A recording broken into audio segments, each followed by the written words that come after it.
Yes, everybody, welcome back to Football United TV. This is the Introduce Yourself show. I'm joined by Johnno from RTL Football. We're going to be talking all about how he got into content creating, his love for Manchester United, and we're going to talk a little bit about the internationals that are going on right now. So, you know what's coming, people. It's the intro.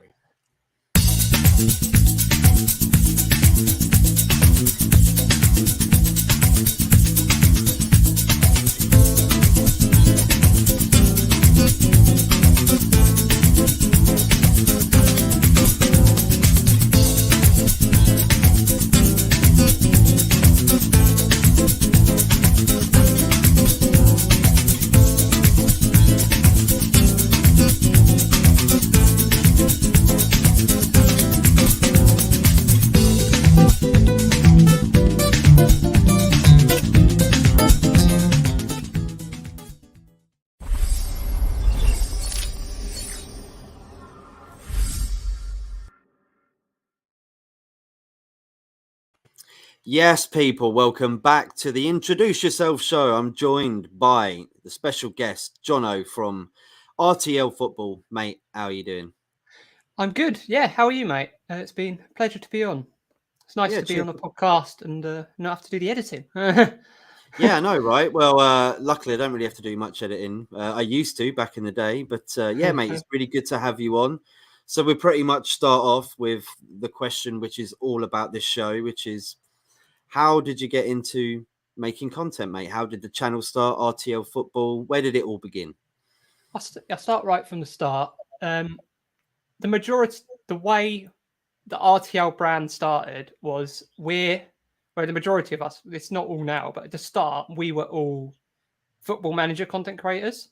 So I started as a Football Manager content creator about 2 years ago, just after the lockdown. Mm-hmm. And I was making Football Manager content, and I started a draft competition. Draft is a mode on the game, and so I started a draft competition on the rankings called Road to Legends, and then someone who got involved with me on that called Josh, who sadly left the team this week, but we won't go too much into that. But we decided it'd be nice to start a just football side of a real life football podcast alongside it. I've always talked shit. Everyone's always said you should talk about football. It's all you talk about, John. You need to do a podcast or do something. It's all you talk about. So we did. We started, and we kind of tried to connect it with the draft when it was on. So when Road to Legends on, we talked about that as well. But it was mainly football, real life football. Our first episode was actually just as the takeover of Newcastle happened. So it was that week. That was our first episode. So that was a good topic to start on. But just looking at that episode now, and what we've done over the last year is mental. And I've enjoyed every single second of it. So who pretty much told you that you should do this podcast thing? Was it friends around you in the area that you live, or? It's friends and family who said, "Oh, John talks about his football. You can make a career out of that. It's all you talk about, John. Don't talk about anything else. It's football, football, football." So I thought, you know what? Why not? And then that's how it started. And now I've got a good team behind me, and it's looking very, very promising for the future. I can't say too much, but. So you said as well that it was it just before coronavirus hit? It was just after the first lockdown. I got there was a massive influx on content creating built up from COVID, especially in the Football Manager scene. And I was a bit late to the boat, but I wish I actually started. I was in the lockdown for 12 weeks because I'm asthmatic, so I wish I started then because I was bored for like 12 weeks. But so I started that, just doing a few videos, playing the game, and then just built it from there, really. Would you say it really helped out during that time? Because I've spoke to a lot of people on these shows as well, and it's kind of similar, the fact that people got into it during that time when you were locked in, you couldn't go out, you couldn't do much. So going to the pub and having a chat about the game. Yeah, you couldn't do that. So yeah, doing this was exactly. pretty Yeah, much your only avenue, wasn't it? And I'm guessing for mental health reasons as well, it's a really good thing to do. Yeah, definitely. Sorry, I had a frog in my throat. We got some comments here. Big up to Football versus Cancer. Big up Talk MU. Big up Solo from the Man United Agenda. Big up, mate. Good to see you. He says big up Talk too. So yeah, I mean,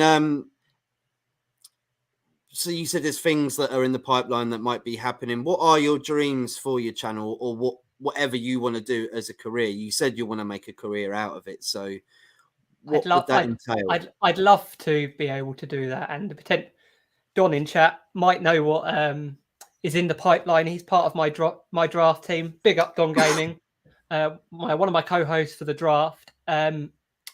Yeah, so I'd love to be able to say I could do it for a job in a few years. And the way we have grown from that first episode, like I don't know if you've ever decided I'm going to watch back your first ever podcast and then your latest.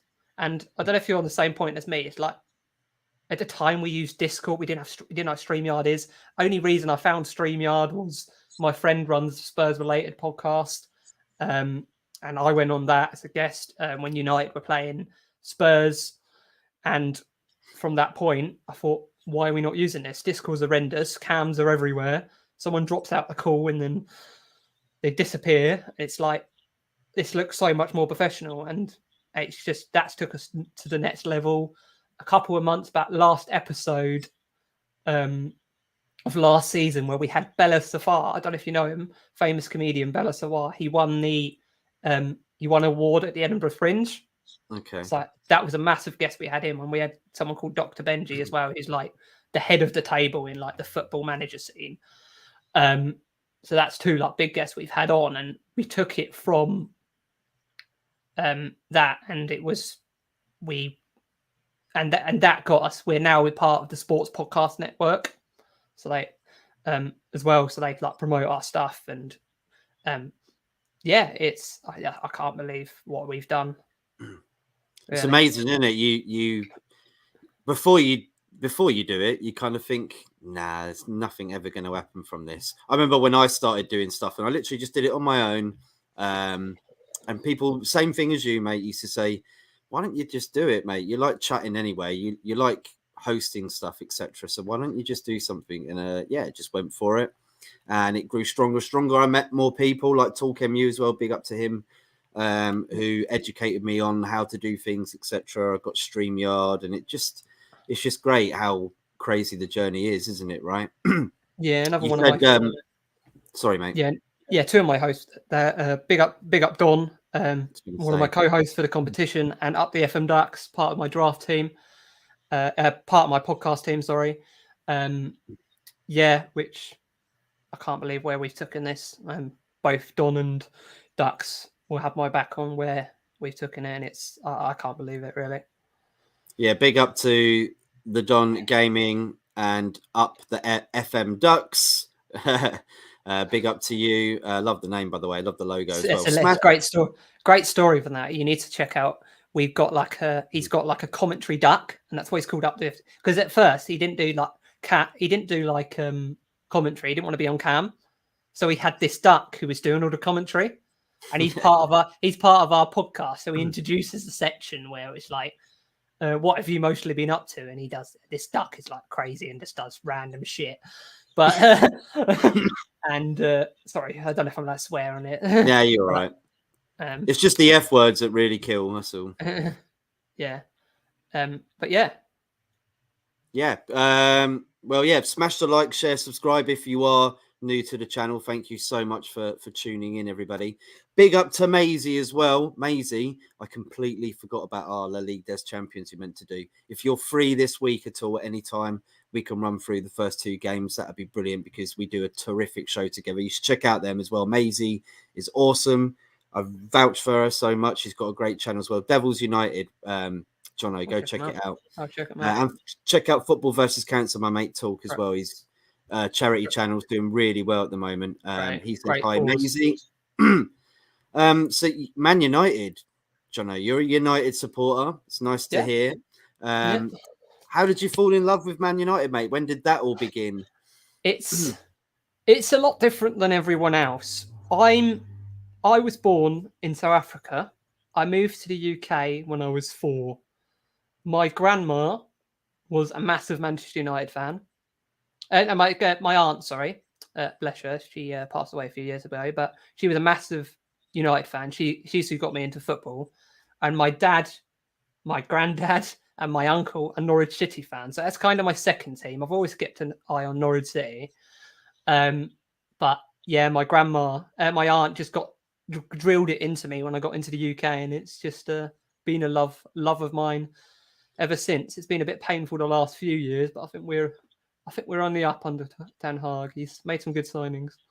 It has been. Where did you come in from, mate? From, if you don't mind me asking. Yeah, You said you moved to... I was born in Johannesburg. My mum's South African. My dad's Okay. English. Cool. So yeah, Cape Johannesburg, near Bronkhorstspruit. So yeah. Did you not know anything about Man United in... I moved to UK when I was 4. Oh, right. So I barely remember South Africa, to be fair. Right. I went back for the first time actually a week before COVID. We went out there for 2 weeks, my mum and my brother, and we got back literally a couple of days before Boris put us into the first lockdown. So that worked out fine. I've always really been stuck in Johannesburg.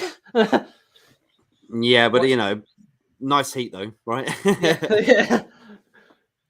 But no, that's a really cool story. So when you came, so what age was it that you started following Man United? I reckon. Did you say that you were locked down? You said this is the team for me. Yeah, it's just as I say, it was just my aunt drilling it into me quite young, and probably about, I'd probably say anywhere between 6 and 7. It only took her 3 years. That's not bad. It's not bad. Yeah, so didn't take a lot of convincing, though. I was quite young, so it's a bit hard to say, but it wouldn't have taken a lot of convincing, Johnno, because Man United have done so well in the past. You literally just have to show them a video of how successful they are, and kids today are like, "Yeah, Man United, that's the one." Big up to Ravi's in the house. Big up, Ravi. Smash the like, share, subscribe if you can, people. Thank you so much for tuning in. Big up to Ravi from everyone here. Ravi says, just want to big up Maisie on her channel for becoming monetized. Yes, indeed. Well done to you, Maisie. Well done. Smashed it, haven't you? Absolutely. I remember we had that brew dog and we were talking about how far you're going to go. And look where you are now. It's absolutely amazing. Yo, big up everyone on the panel. Yes, Ravi, she has done amazing. Top notch. See, everybody knows it. Everybody knows it. Big up Sophia's football talk all the way from Oslo. Big I up watched your episode yesterday from her actually. Oh, the introduction. Hers. Yeah.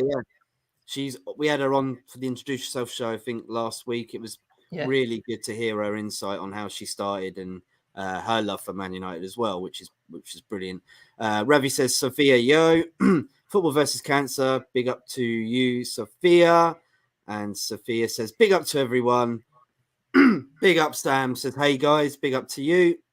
And the Don Gaming, huge congrats on monetization. 100%. So yeah, United, we're talking about United. We're talking about United right now. You're happy about it, the way it's looking with Ten Hag coming in and changes in players as well. And it looks good, doesn't it, for the future? At the moment. You can definitely see the difference. I don't think it's the style of play he wants to play yet, but I've said it on our podcast quite a few times. We are where I'd say Arsenal were 18 months ago. They hadn't had the players they needed yet, so they were playing a different, not the style that Arteta wanted to play, but they were getting results. You could see an improvement there, but people were complaining about the style. And I could see that a lot of people were saying Arteta out, Arteta out, Arteta out, but you could see something where David, say Ollie, you couldn't see where we were going.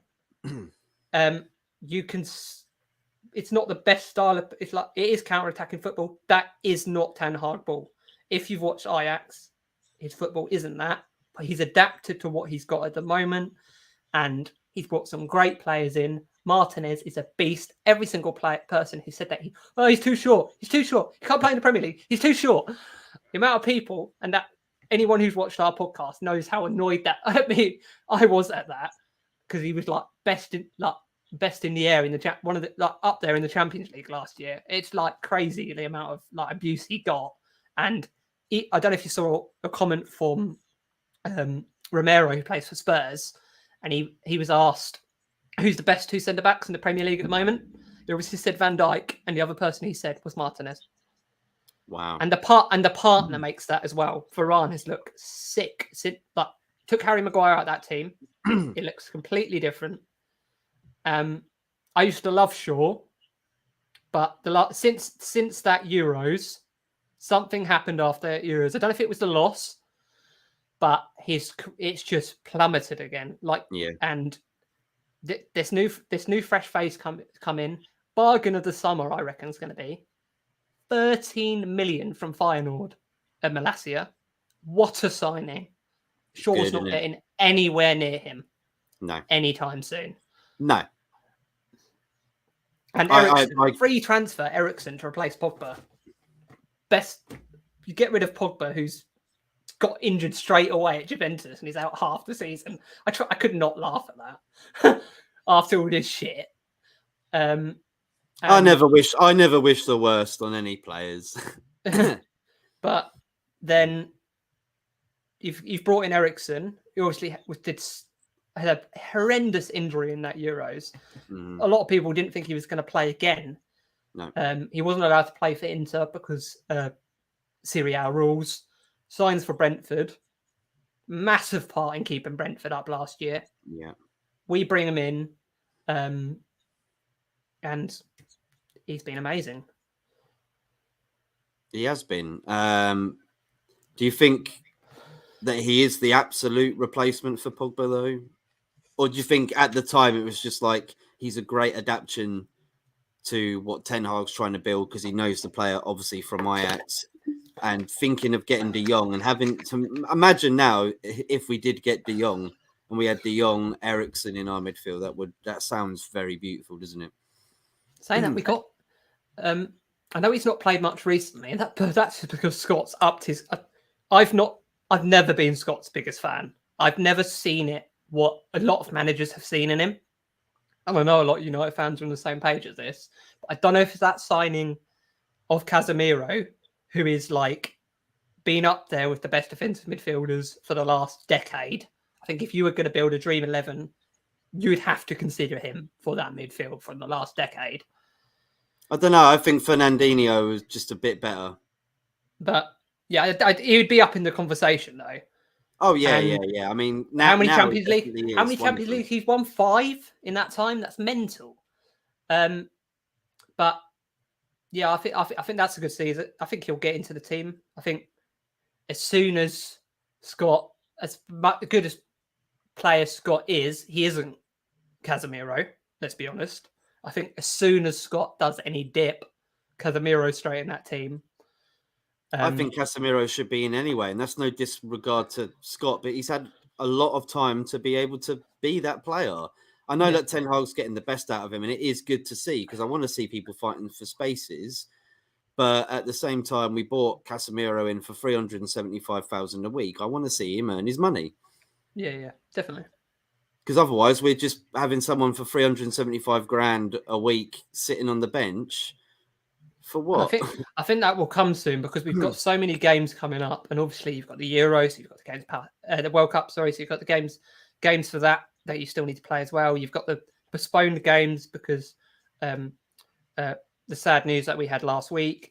We obviously won't go into too much into that, but so there's a lot of games to play.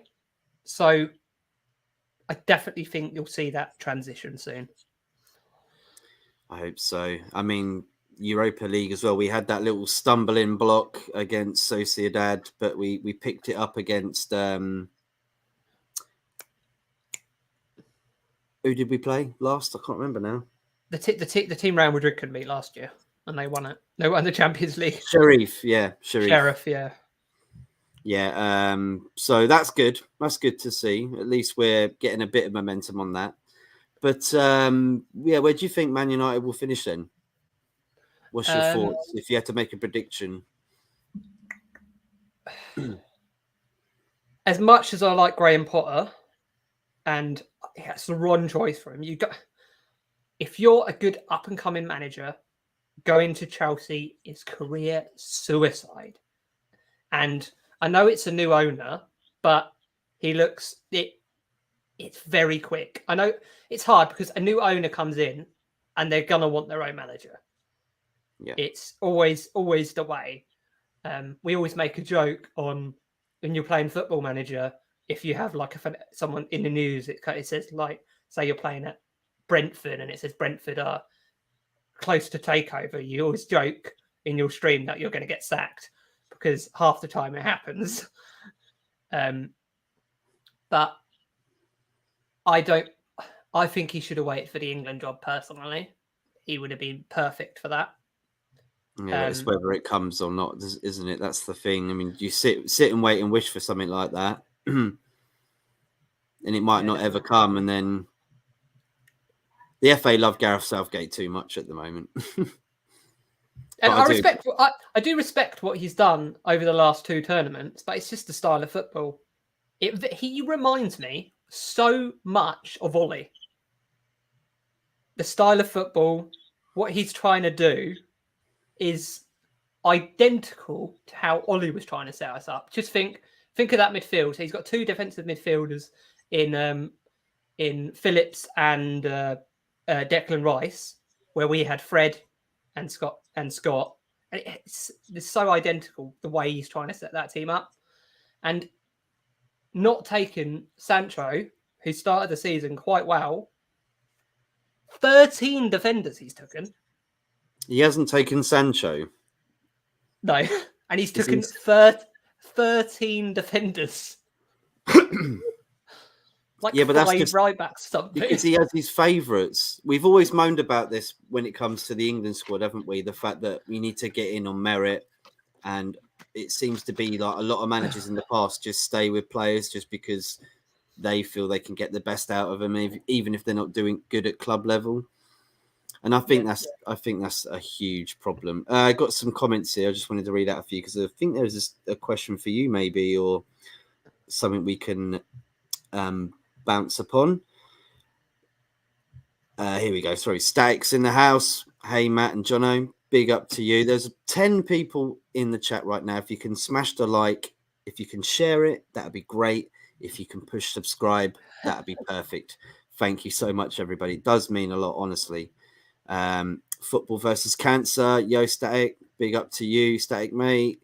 Solo says Scott been playing out of his skin at the moment. He has. Ten Hag's getting the best out of him. I think it's a toe up the bum for him. Yeah, I don't think he's had that for a while. And Ten Hag's someone who says you got to try harder, you got to do better. It's different when you have someone like, no disrespect for Matic, he did a job, but he was never.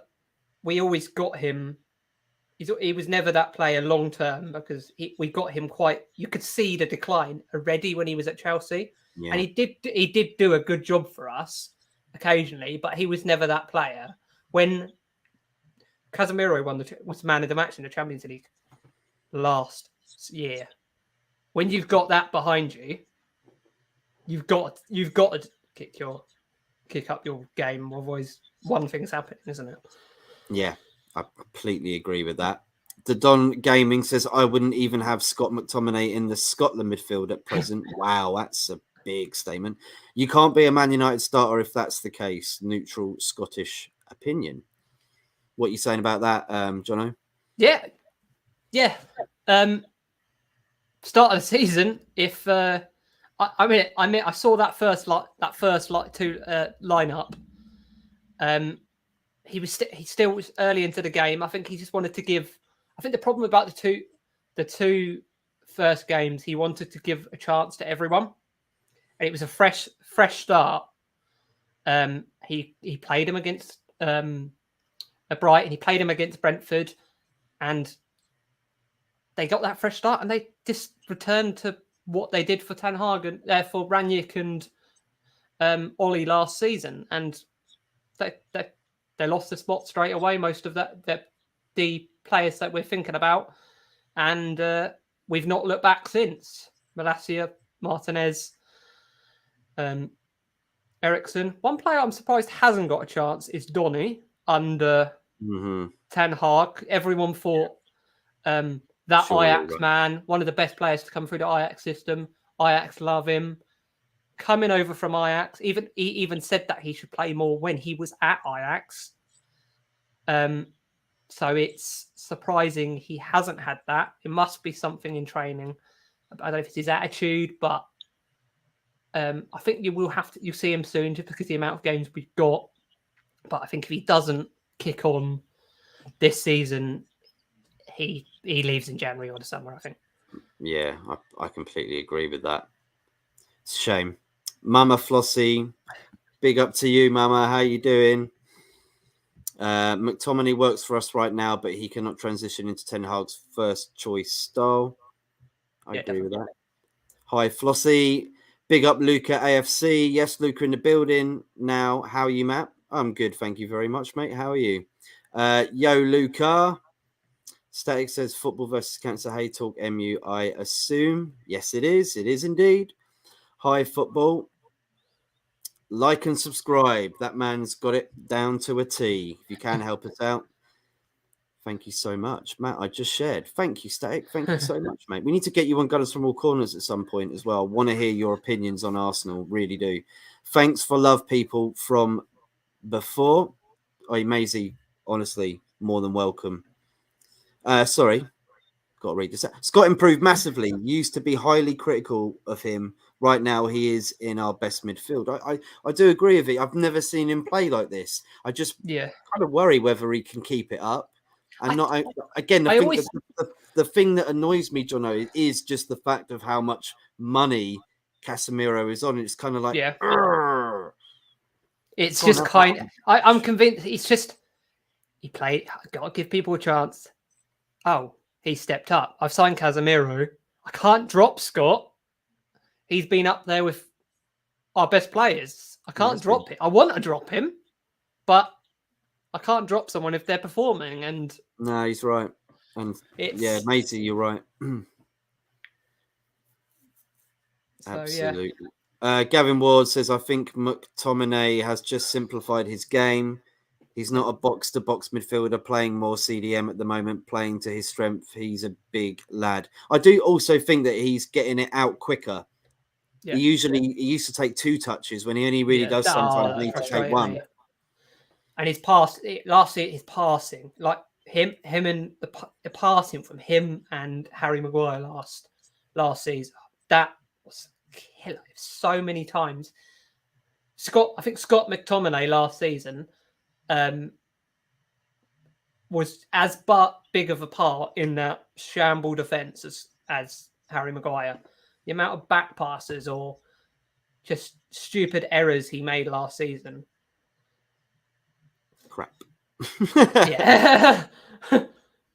Big up Gavin Ward. Thank you so much for the comments. We're going to literally finish up then, mate, on internationals at the moment. We'll talk a little bit about England facing Italy and Germany coming up in the next week or so.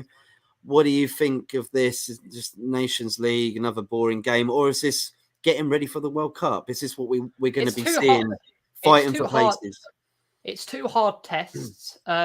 We came off of a very good Euros, and then in the Nations League we have struggled, and we have struggled. And I've said that a lot of that England team, same as Scott and Harry, performances after that fight. Like, look at Harry Kane even last season started the season horrendously.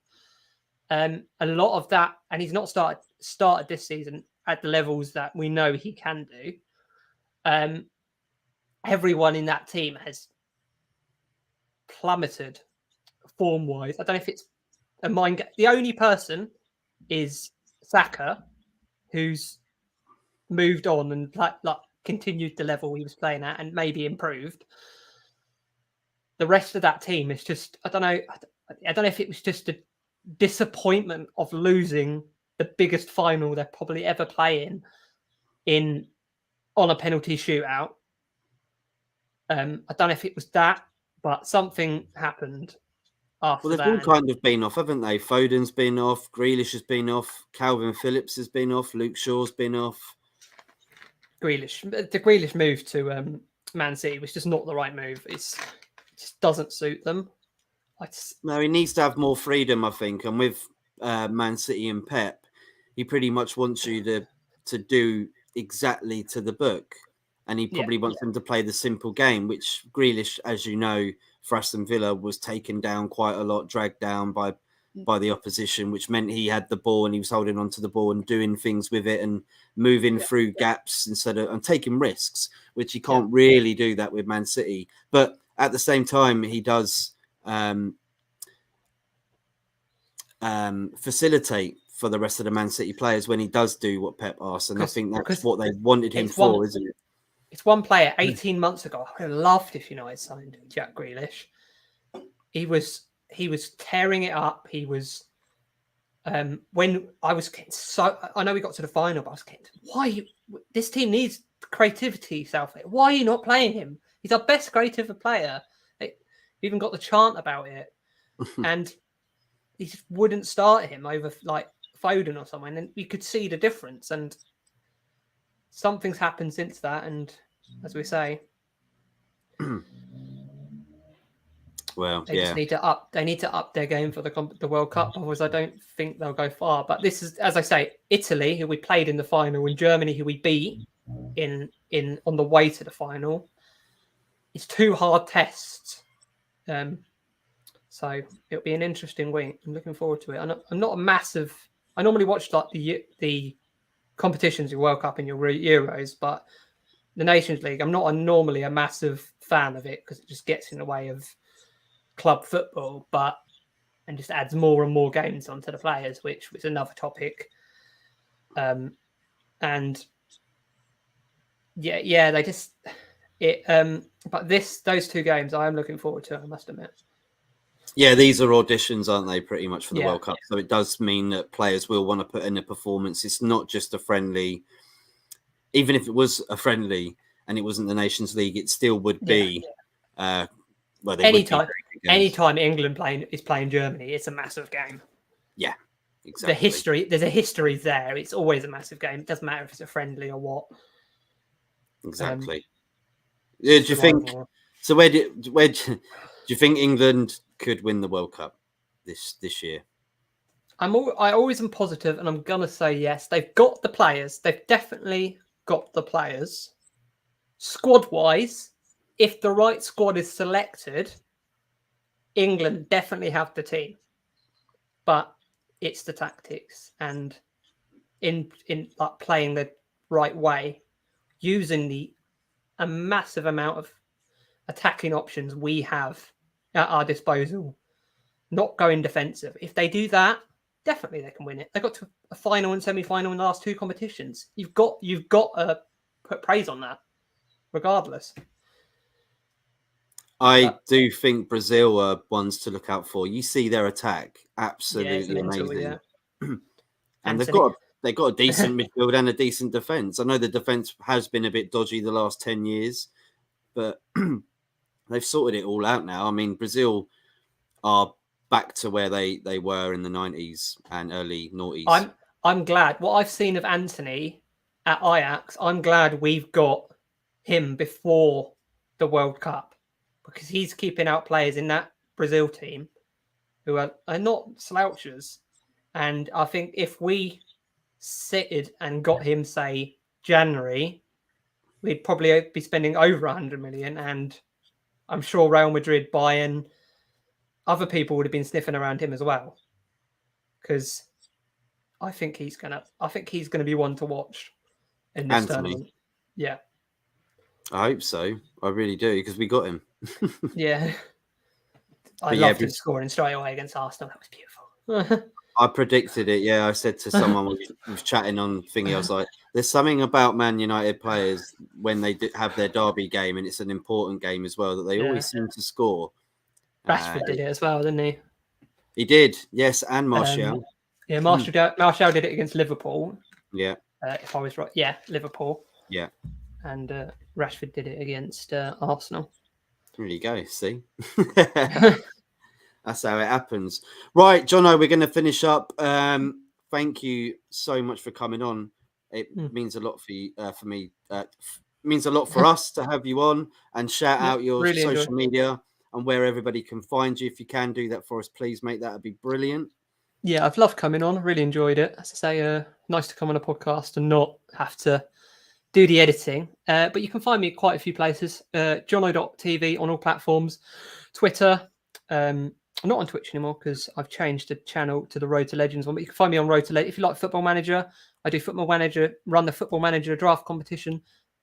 Don, who's been in chat, is one of my hosts with that, with Bullions on Twitch and a few others. And RTL Football podcast. Hopefully big news coming soon. We have made a massive announcement this week that sadly my co-host who started the podcast with me, big up FMFO, has had to leave the podcast. He's going his own way and doing something on his own. I respect his decision, and we're got some exciting news hopefully to bring you this week. So keep an eye on our socials. RTL Football podcast everywhere. Brilliant, Johnno. Thank you so much. Everybody go check out RTL Football on YouTube and Johnno.tv. I think that's all on Twitter as well, isn't it? You got two. Yeah, cool. I've got free free Twitter accounts like Road to Legends FM, Johnno.tv and RTL Football podcast. It does get a bit confusing. There you go.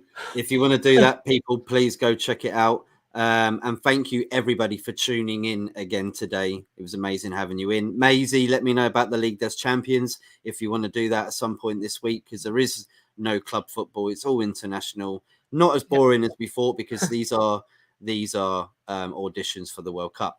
Thank you everybody for tuning in. We will see you again very soon. Until then, see you later. Goodbye. Bye.